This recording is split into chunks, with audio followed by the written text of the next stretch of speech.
তার রাজশাহী। এখন শুনবেন স্থানীয় বাংলা সংবাদ। আসসালামু আলাইকুম। বাংলাদেশ বেতার রাজশাহী স্থানীয় সংবাদ পড়ছি ইয়াসমিন আরা লিমা। চাঁপাইনবাবগঞ্জে নির্বাচন প্রক্রিয়ায় ভোট গ্রহণকারী কর্মকর্তাদের দায়িত্ব পালনে চ্যালেঞ্জসমূহ নিরূপণ ও উত্তরণের উপায় শীর্ষক দিনব্যাপী কর্মশালা অনুষ্ঠিত হয়েছে। আজ শহীদ সাটু হল মিলনায়তনে অনুষ্ঠিত কর্মশালায় প্রধান অতিথি ছিলেন নির্বাচন কমিশনার আনোয়ারুল ইসলাম। প্রধান অতিথি বলেন, যাদের মাধ্যমে একটি সুন্দর নিরপেক্ষ নির্বাচন অনুষ্ঠিত হবে তাদের নিয়ে প্রথম কর্মশালা চাঁপাইনবাবগঞ্জ জেলা থেকে আজ শুরু হল। এই নির্বাচন কমিশন শুধুমাত্র আইনের কাছে দায়বদ্ধ, অন্য কারো কাছে আমাদের দায়বদ্ধতা নেই। সুতরাং যারা ভোট গ্রহণ কাজে নিয়োজিত হবেন তাদেরও আইনের নিকট দায়বদ্ধ থেকে কাজ করতে হবে।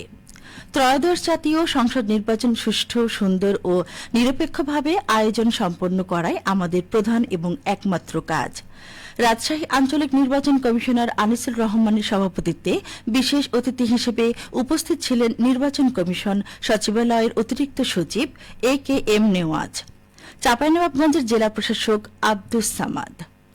সিরাজগঞ্জের রায়গঞ্জে ফুলঝোর নদীর উপর ফুটব্রিজ নির্মাণ বিষয়ে মতবিনিময় সভা অনুষ্ঠিত হয়েছে। আজ রায়গঞ্জ উপজেলা প্রশাসন ও পৌরসভার যৌথ উদ্যোগে আয়োজিত মতবিনিময় সভায় প্রধান অতিথি হিসেবে উপস্থিত ছিলেন প্রধান উপদেষ্টার কার্যালয়ে সচিব মোহাম্মদ সাইফুল্লাহ পান্না। প্রধান অতিথির বক্তব্যে তিনি বলেন, বর্তমান সরকার জনগণের সরকার। এরা বিদেশে অর্থ পাচার করে না, জনগণের ট্যাক্সের টাকা উন্নয়নের মাধ্যমে জনগণকে ফিরিয়ে দেয়।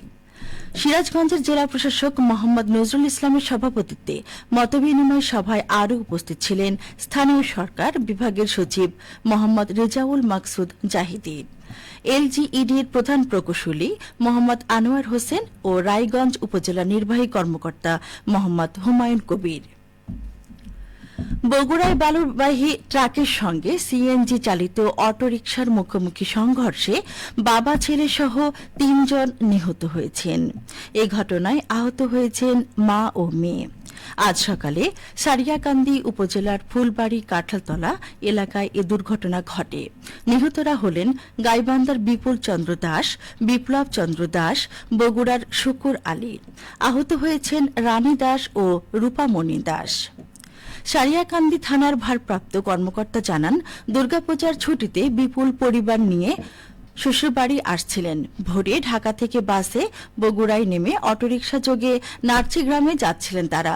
পথে বিপরীত দিক থেকে আসা একটি বেপরোয়া গতির বালুবাহী ট্রাকের সঙ্গে অটোরিকশার সংঘর্ষ হয়। এতে অটোরিকশাটি দুমড়ে মুচড়ে যায়। ঘটনাস্থলেই চালক শুকুর আলী মারা যান।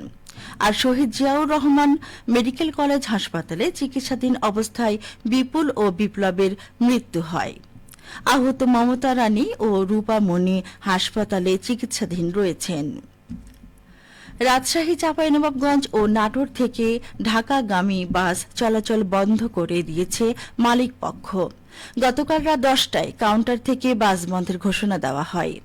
সংশ্লিষ্টরা জানান, রাজশাহী থেকে ঢাকার প্রতি টিপে একজন চালক 1250 টাকা, সুপারভাইজার 500 এবং চালকের সহকারী পান 400 টাকা। সম্প্রতি তারা বেতন বাড়ানোর দাবিতে আন্দোলন শুরু করলে কয়েক দফায় বাস চলাচল বন্ধ হয়ে যায়। সংকট নিরসনে গত 23শে সেপ্টেম্বর ঢাকায় মালিক ও শ্রমিক পক্ষের সাথে আলোচনা হয়। সিদ্ধান্ত হয়, রাজশাহী থেকে ঢাকা চলাচলে প্রতি টিপে একজন চালক 1750 টাকা, সুপারভাইজার 750 ও সহকারী পাবে 700 টাকা। আজ থেকে তা বাস্তবায়নের কথা ছিল। তার আগেই গতকাল রাতে মালিক পক্ষ বাস চলাচল বন্ধ করে দেন। চলতি মাসে এই নিয়ে মোট 3 দফা দূরপাল্লার বাস বন্ধ করা হয়। এর আগে 2 দফা পরিবহন ধর্মঘট ডেকেছিল শ্রমিকরা। এদিকে আগাম ঘোষণা ছাড়া হঠাৎ বাস বন্ধ হয়ে যাওয়ায় বিপাকে পড়েছেন যাত্রীরা। রাজশাহী মহানগর ছাত্রদল সহ এর আওতাধীন মতিহার উত্তর, মতিহার দক্ষিণ ও কাটাখালী থানা ছাত্রদলের কমিটি বিলুপ্ত ঘোষণা করা হয়েছে। বাংলাদেশ জাতীয়তাবাদী ছাত্রদল কেন্দ্রীয় সংসদ এই সিদ্ধান্ত দিয়েছে। কমিটি বিলুপ্তির বিষয়টি নিশ্চিত করেছেন রাজশাহী মহানগর ছাত্রদলের সদ্য সাবেক সাধারণ সম্পাদক খন্দকার মাকসুদুর রহমান সৌরভ। ছাত্রদলের কেন্দ্রীয় দপ্তর সম্পাদক মোহাম্মদ জাহাঙ্গীর আলম স্বাক্ষরিত এক প্রেস বিজ্ঞপ্তিতে এসব তথ্য জানানো হয়। এতে উল্লেখ করা হয়, কমিটিগুলোর মেয়াদ উত্তীর্ণ হওয়ায় সেগুলো বিলুপ্ত করা হয়েছে। সংগঠনের কেন্দ্রীয় সভাপতি রাকিবুল ইসলাম রাকিব এবং সাধারণ সম্পাদক নাসির উদ্দিন নাসির এই সিদ্ধান্ত অনুমোদন করেন। বিজ্ঞপ্তিতে আরও জানানো হয়, অচিরেই ইউনিটগুলোর নতুন কমিটি ঘোষণা করা হবে। সবশেষে আবহাওয়া।